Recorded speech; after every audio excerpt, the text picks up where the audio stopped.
How much protein should you get? Remember the AMDRs. Okay, this is where those things will come to roost. Again, they'll be as a multiple choice type question on the exam. Protein consumption here in the States, not an issue. As you can kind of see, the typical diet here in the States, the American diet, we get 15%. So that's within AMDR, perfectly acceptable. And probably in a lot of cases, most people probably get more than that. Remember, it's all about getting that complementary protein. And here's the picture. I couldn't find this dang thing to save my life. Okay, there's our complementary proteins. There's a wonderful dish.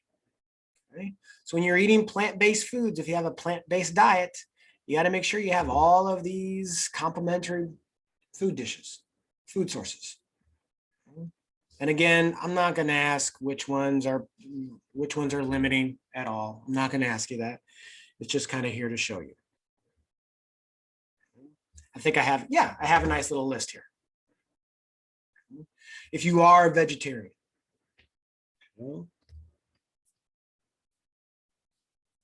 this is what you need to pair it with.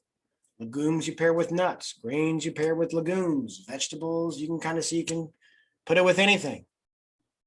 Nuts you always pair with legumes. And I've given a specific example. So if you are, or if you know somebody,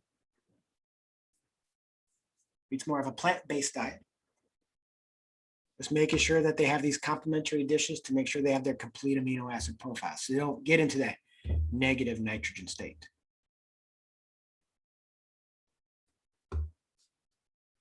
If I was to ask it on the exam, I'd ask it as a bonus question.